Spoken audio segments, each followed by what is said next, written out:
A inspiração das Escrituras.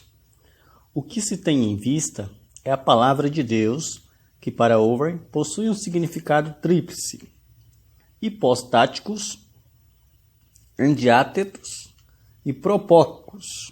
A palavra hipostática, pessoal, diz respeito à pessoa de Cristo. Os dois outros termos gregos comumente encontrados na literatura patrística e empregados por Filo de Alexandria, fala da palavra interna ou inerente, endiátetos, e da palavra falada propóricos. O logos propóricos é a Bíblia, revelação sobrenatural de Deus, expressa em palavras e registrada de forma escrita. A revelação sobrenatural fornece uma base objetiva para a iluminação sobrenatural e Overy constantemente conecta o fato da revelação divina e o conceito de se apropriar da revelação.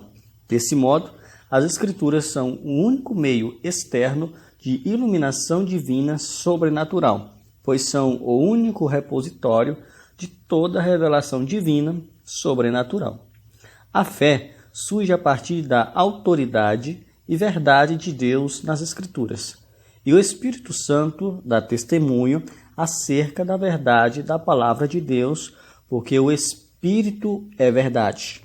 O testemunho interno do Espírito Santo assegura infalivelmente aos crentes de que as Escrituras são a palavra de Deus. A relação da palavra externa de Deus com o testemunho interno do Espírito exige análise adicional posterior. Mas um exame da doutrina puritana da inspiração, em especial a posição de Overy, proporcionará a introdução necessária tanto ao conceito de autoautenticação interna e externa da Bíblia, quanto ao papel que o Espírito Santo desempenha para os crentes compreenderem a mente de Deus.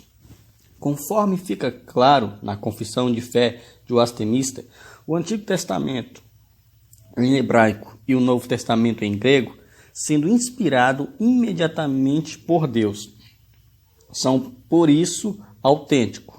Mesmo quando traduzido para outro idioma, a Bíblia continua sendo a palavra de Deus.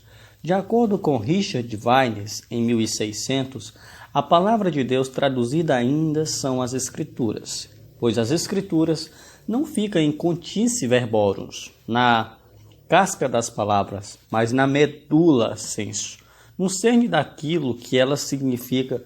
O vinho deste vaso é o mesmo que foi tirado daquele.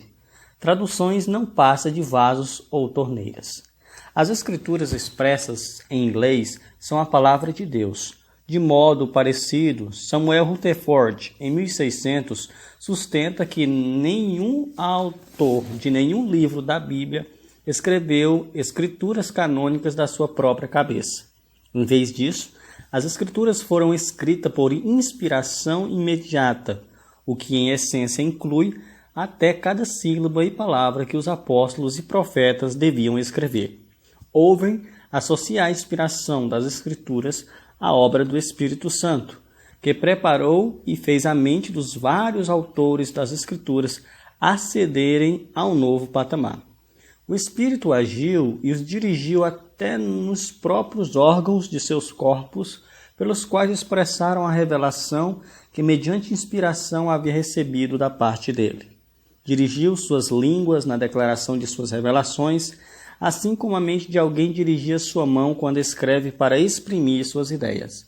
Pois o que quer que tenha recebido por revelação, eles foram apenas tubos pelos quais as águas da revelação foram conduzidas sem a menor mistura com quaisquer de suas suscetibilidades ao erro. Não há nenhuma dúvida de que Overy tinha um conceito elevado da inspiração. A Bíblia não é nada menos do que a revelação da mente de Deus. É um livro que, embora redigido por homens pecadores, foi mantido puro em suas próprias falhas inatas. Overy elabora sobre como isto aconteceu.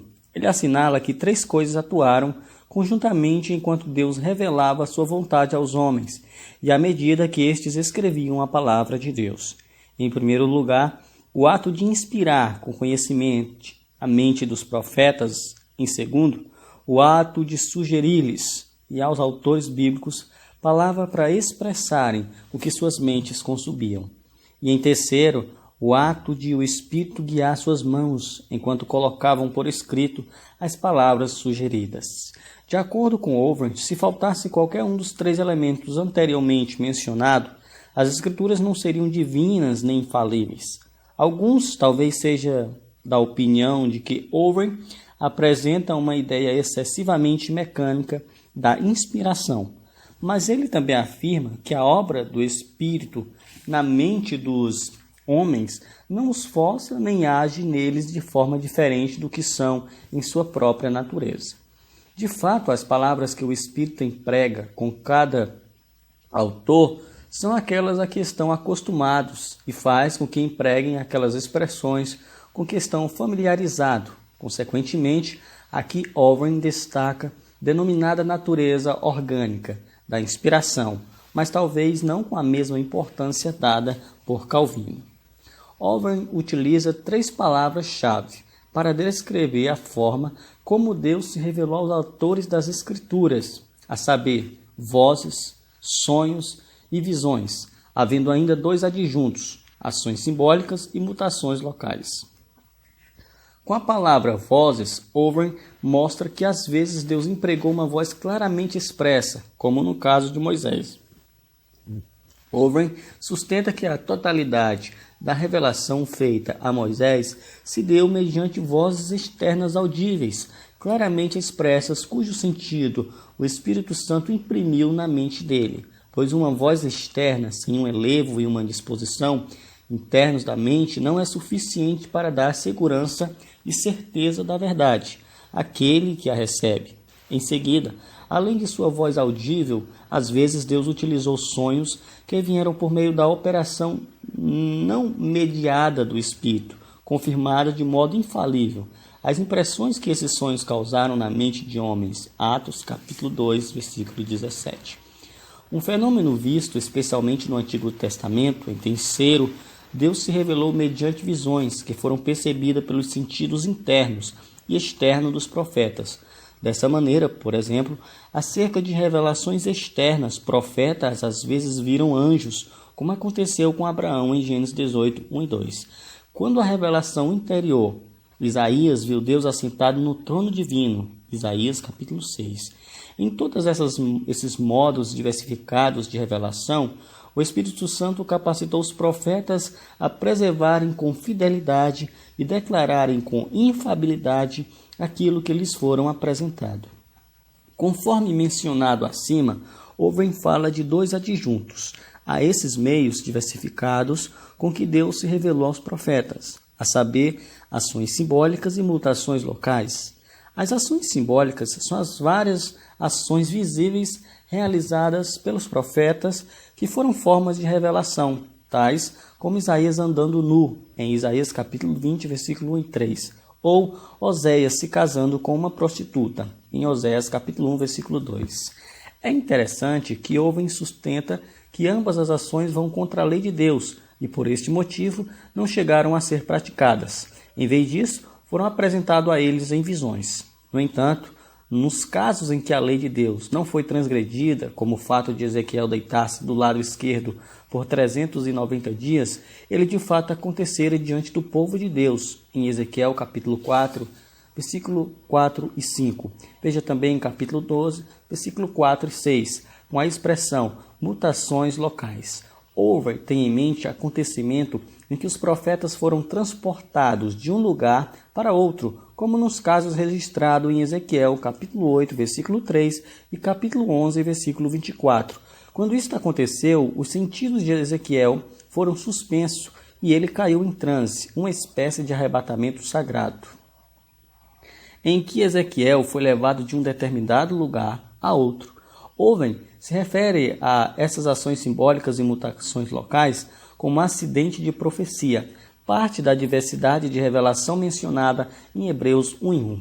No entanto, esses vários modos de revelação cessaram quando o cânon das Escrituras ficou completo. Para os crentes da Nova Aliança, as Escrituras são a única norma para entender a mente de Deus, conforme Owen assinala. No passado, era na palavra falada que se devia crer, e agora é na palavra escrita que se deve crer. Assim mesmo, só é possível compreender de verdade a mente de Deus caso a pessoa tenha recebido o Espírito Santo prometido, o que traz à tona o tópico importantíssimo de como nós apropriamos da revelação de Deus. A inspiração das Escrituras.